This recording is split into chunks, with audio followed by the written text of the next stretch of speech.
ito na yung card ni Ninita, oh. Nakuha ko na. Ito ako magsabi. Hala, bagsak siya, nanay. Sabihin mo kayo.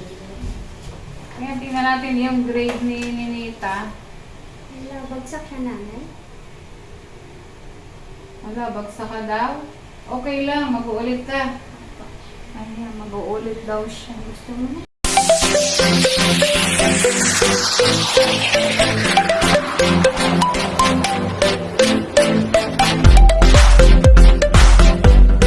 Good afternoon po.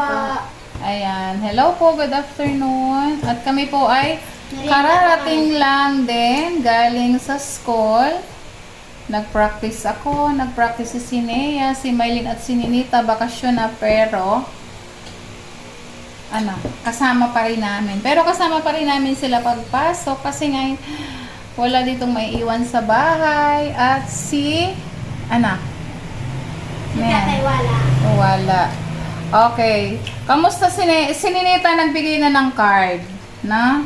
So, okay naman po yung card ni Ninita. Wow, may 90 kaya si Ninita. Meron nga 93. Uy, 93. Kasi mabait po. ASP. So, ang problema lang po talaga ni Ninita yung pagbabasa. Pero okay na, nakakabasa na. So, oo. Pero sa yung syempre, may mababa din siya. No? So, yun ang dapat ma-improve ni Ninita dahil nga, syempre, hindi niya naiintindihan yung mga ibang lesson dahil si Ninita, medyo mabagal nga sa pagbabasa po. Yung comprehension, kailangan niya yung matutunan ngayong bakasyon, di ba, Net? Pero okay naman po yung kanyang average. Nasa line of 8 pa din po yung average ni Ninita. Kasi okay naman po yung performance niya. Yun lang talaga yung problema natin yung reading. At lalong pag-igihin. Ayan. Ayan po. Okay naman po yung mga grade ng tatlo. At si Mylene din. Ayan. Mylene, kamusta? Okay lang.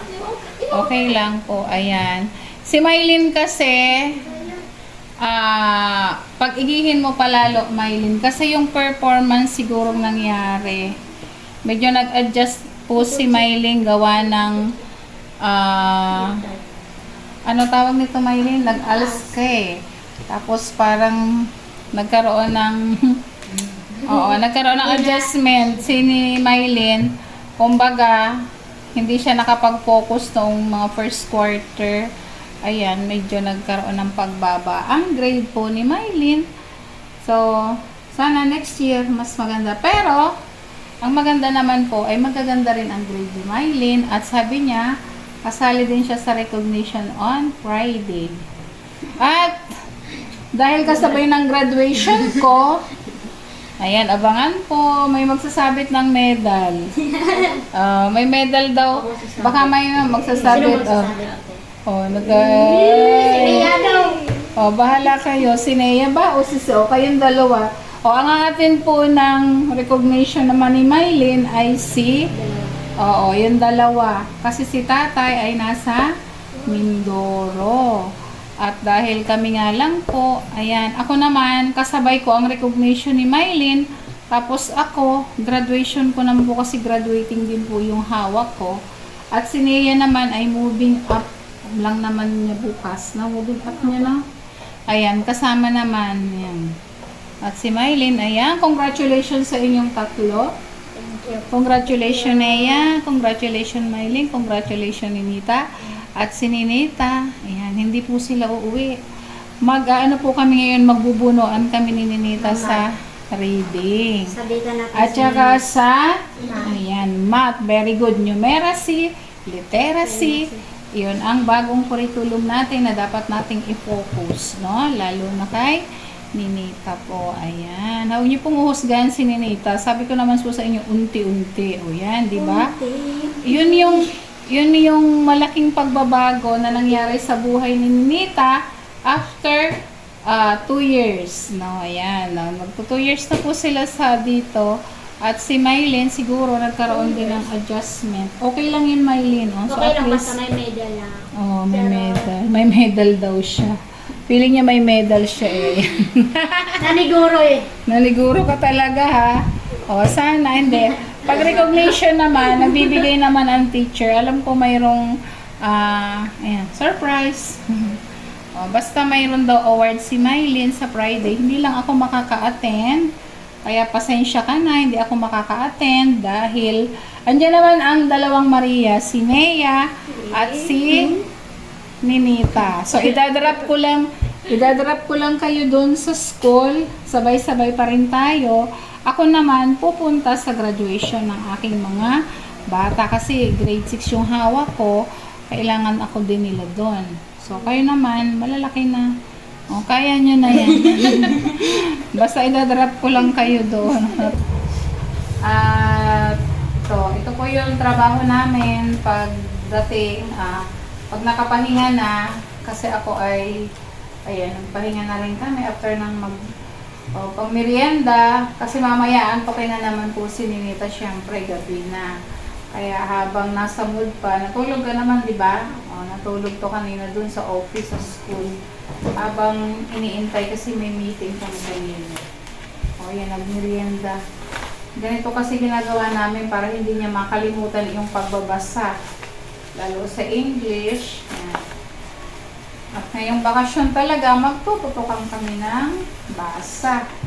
Yung basic sight words ba? Pinag-aralan mo na. Ha? Sige na, sana yung basic sight words. Ayan. Kasi yun ang kailangan niya po. No? Malakas ha. Basahin mo, titingnan ko kung parang hindi mo makalimutan. Intindihan mo? Ayan, nakatulong din po yung kanyang din sila sa kailan, hindi naman po yun everyday, no? Kailangan pa rin talaga siyang tulungan dito sa bahay. Syempre. At ino ang ginagawa natin, pag hindi pagod si Ninita, kailangan yan, may time, maisingit natin yung kahit pa paano maturuan siya para hindi niya makalimutan yung pagbabasa. At nakakatuwa naman po yung improvement niya, no?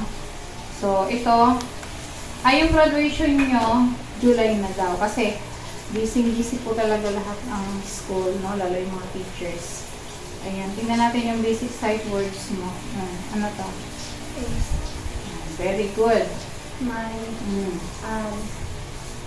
in this we go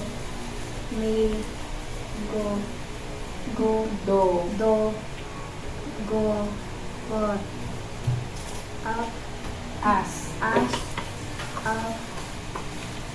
you are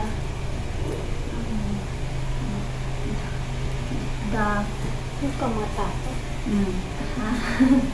Huwag ka daw matakot. Nagbabasa ka nga nang sabi ni Maylene, day. Go As.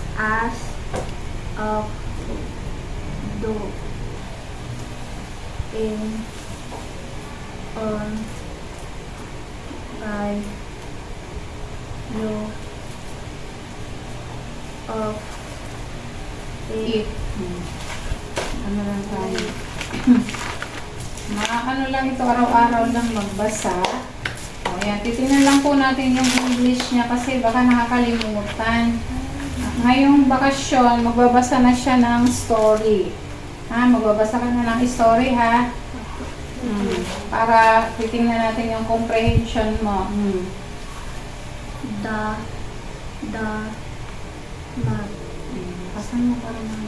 Lakasan mo ulitin mo. Yung malakas. mat. The mat is Near. Left. Ulitin mo ngayon, The mat is near. The mat is near the mat is near the door.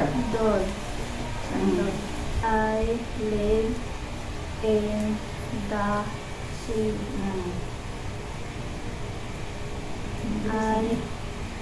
Teka, mas bilis-bilisan mo. I love to swim. I live in the city. I love to swim. Mm. I can swim Fast. fast. Mm. Is he was Oo. Diba? O, yan. So, kailangan talaga lang may follow up po siya sa bahay. No? Para ano, tingnan natin. At nakuha ko na nga yung card niya. Ito. Janong Ninita. Ayan po. Diba? At, ayun. Wow. Ang mababa lang po talaga siya yung first to second quarter niya sa English at saka sa Filipino. O, kasi nga yung problema po pagbasa. Pero, nabawi naman po ng third quarter at fourth quarter. Wow! Pag-ihihin pa, no? Ayan, o. Diba? Line of 8 po ang general average ni Nita. Wow! Congratulations! O, diba? Kala ko may bagsak ka. Hindi, ayan. Okay naman po yung grade ni Ninita, o, diba? O, congratulations, Ninita. O, kala ko bagsak ka eh. O, pag bumagsak si Ninita. Ayan, kaya nga yung bakasyon, hindi po sila uwi talaga. At tututukan po sila sa reading at mag-advance lesson sila. O, kahit bakasyon, kahit maisingit-singit namin yung may bakasyon akong isang buwan. No, may bakasyon akong isang buwan. Pero sila 2 months by August siguro. O, mga last week of July pasok na.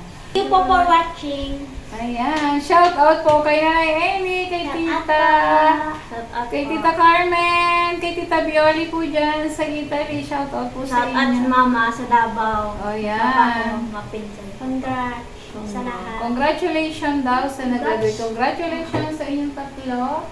Ayan, ang Tres Marias po ay magbabakasyon. Ngayon, Bye-bye po. God Bye-bye. bless.